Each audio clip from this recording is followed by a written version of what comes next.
What is up, everybody? Pot Belly Pigs for Life here, and I welcome you to the age of exploration.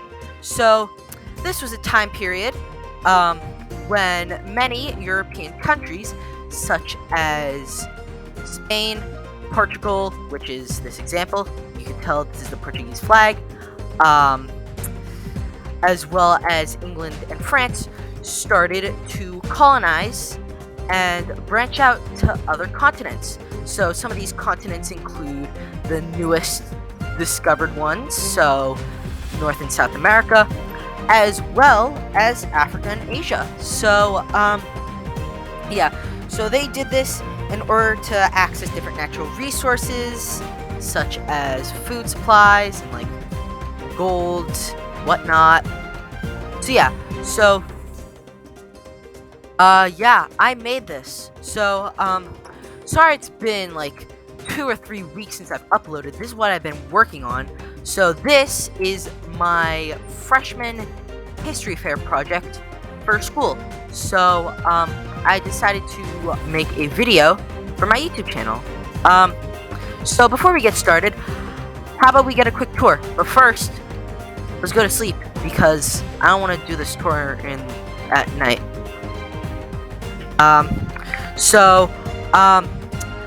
I very limited on time, so I'm not gonna be able to give you a tour of like inside the buildings. I'll just like go past the buildings and explain what they are. So, speed tour. Alright, so this is my grand palace that I spent hours building on. This is the church. Over here, bakery. We got a little pen for chickens over here. This is the depot where we get like clay and different building materials. This is the butcher shop. We got pumpkin and melon fields over here. We got crop fields. Ignore the ruined portal. That was always there. Then, if you go down here, this is just a big house, right here. This is a tanner shop. This is a little quarry where we've got a mine, with materials. Animal pen, I built a barn for them. Little horse stable. Come to think about it, I should probably also light this place up. The one thing I forgot to do this entire time. I know I have torches in my inventory, but you know what? Let's be honest. Lanterns look way better than torches. We got a little pig pen. Okay, it's been lit. We got a little well here. And we've got the dock with fishing net and barrels and a nice little crane over here. So if we get on this boat, we are going to head elsewhere. I'm gonna speed this up because it's gonna take quite a while to get there.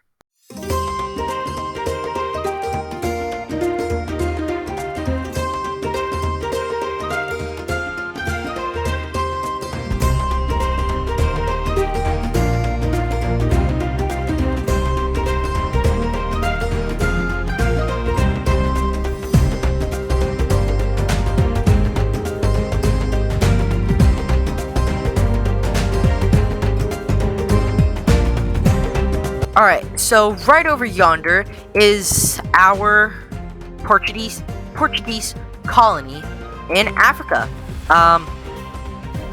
So we got a very similar setup over here. We got a dock with a crane. We've got pen for cows. We got a field of wheat, small garden for watermelons, beetroots. Well, more on that later. We got a nice little well. We've got a little shrine. And we've got some other business stuff. We got like a little blacksmith over there. We got Over here, we have a leatherwork or a tanner shop. My bad.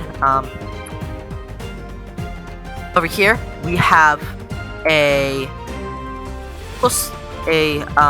tool shop,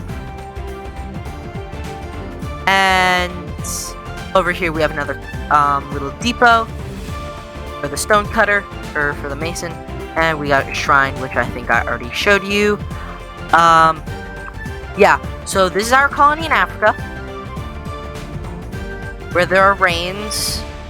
Okay, actually in Minecraft, unfortunately it can't rain in Africa, which is kind of ironic. Now, let's head back out into the ocean.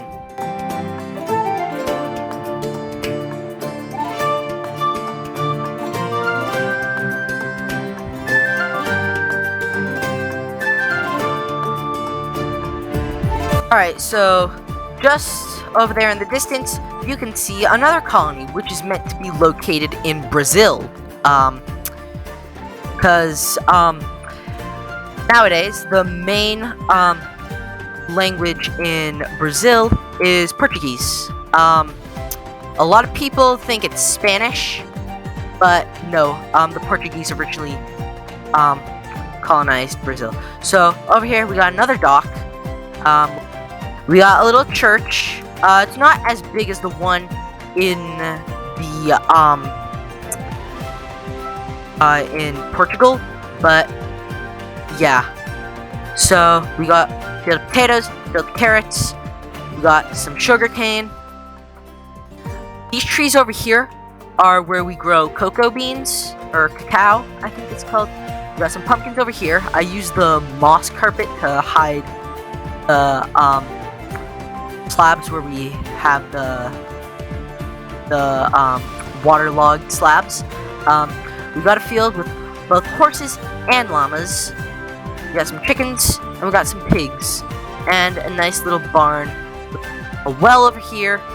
Looks like it's gathering time, and all sorts of shops. We've got a farmer's market, a butcher shop, a quarry for like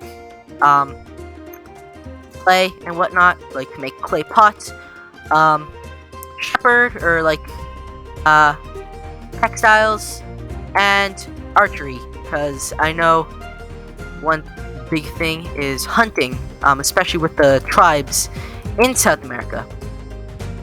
Alright, so now that we're done with the tour, let's get started. So, many people depict the Age of Exploration as a time of suffering from many ethnic minorities, such as the indigenous people of South America, as well as people in Africa.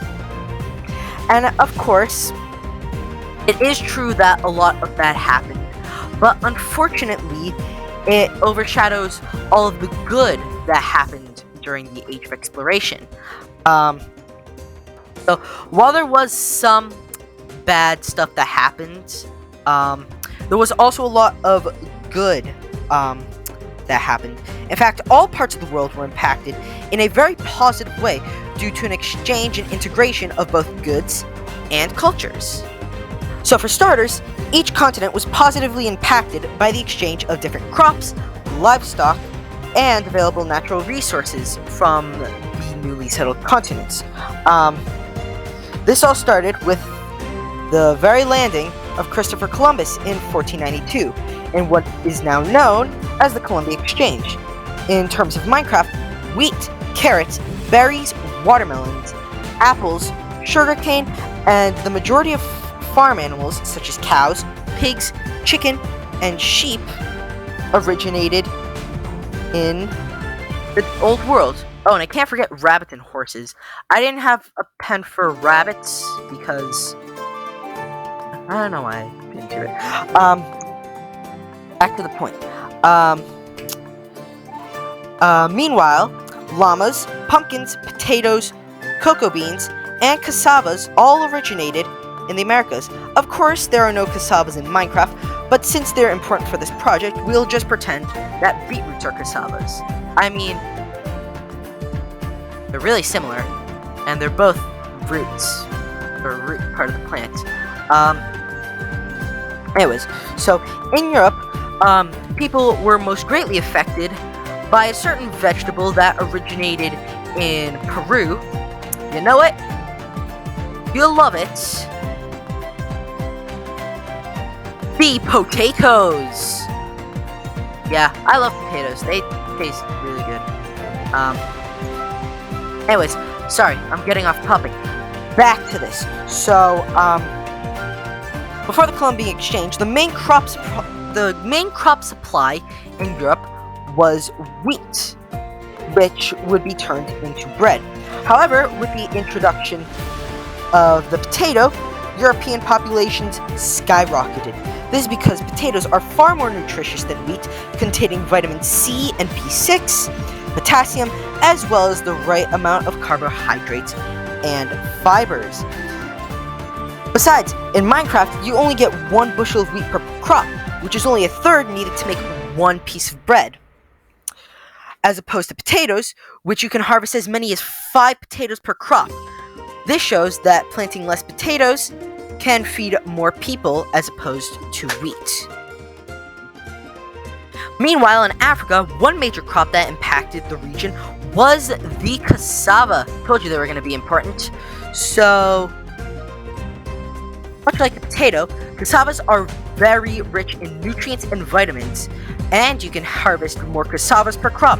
Because of this, cassavas were a staple crop in Africa, being consumed during times of drought, locust infestations, and hunger spells. In the Americas, the indigenous people were greatly impacted by horses, as you can see here.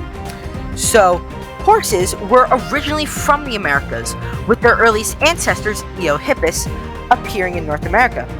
During the last ice age, horses were abundant across the Mammoth Steppe, a region in the northern hemisphere spanning from Alaska to Ireland. Unfortunately, the last North American horses became extinct due to a change in the climate around 10,000 years ago. Sorry, I'm going on a paleo tangent here. Where were we? Oh yeah, Columbian Exchange. During the Age of Exploration, horses were reintroduced by the European settlers throughout the Americas. Some Native American tribes benefited from this, as the horses aided them in hunting wild hoofstock, such as bison. Now, in the real world, many modern dishes have been influenced by the exchange in crops and livestock between continents. Like mentioned earlier, the cassava helped Native Africans endure long drought and hunger spells. Many popular dishes included ingredients that would have remained unknown if it weren't for the Columbian Exchange. For example, there's a wide assortment of Italian foods, such as pizza, pasta, that contain tomato sauce, which tomatoes originated here, in the Americas. Another positive effect throughout the Old and New Worlds was the integration of cultures and ethnicities. Now, a lot of this was impacted by the Atlantic slave trade. And while this is bad that Africans were being forced to abort their homelands, it also allowed for lots of cultural exchange between the two continents. So, last week in my school, or 2 weeks ago I think it was, time of recording this, it was 2 weeks ago, we had someone come in to teach us about music and culture in the Caribbean and in Brazil. This was for my Spanish class, by the way. Now, it's worth noting that many musical instruments played by Latin America actually originated in Africa, such as the bongo drum. So what you see here is a map made by an English voyager named Sir Harry Hamilton Johnston. Boy, that is a mouthful. This map shows where exactly they sourced their slaves from. Of course, not all tribes are the same, and each has their own cultures, customs, and bloodlines, meaning you'd have a wide variety of different subgenres of African culture. And if you also include the Europeans, the indigenous people living there, as well as the interracial marriage between African Americans and indigenous peoples, you can see that the Americas became a very culturally rich and diverse region. Now, back to Africa, the continent was heavily colonized by Portugal during the time. However, other European countries such as Spain, France, and England also stopped by to get slaves for their colonies.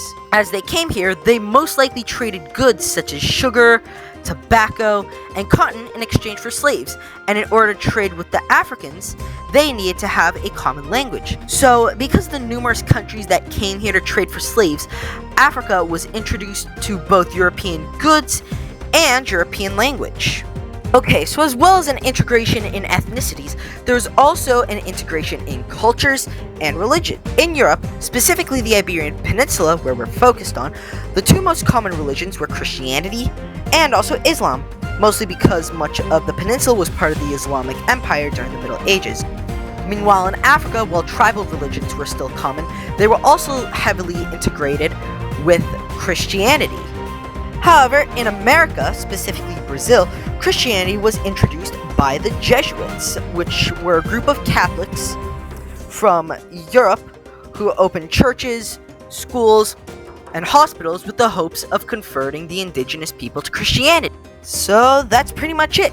So just a quick recap. While the Age of Exploration is portrayed as a negative chain event, in reality, there was a lot more good than bad. This includes both the introduction and integration of new foods, unique dishes and livestock, new people with their own backgrounds, customs, cultures, and religions, such as Christianity, Islam, and tribal religions. So, in my opinion, I agree that this time period was more beneficial than harmful, and it played a great role in sculpting the world that we live in today. I hope you guys enjoyed today's episode.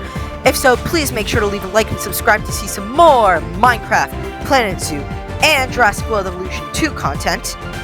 And I will see you guys next time. Peace out.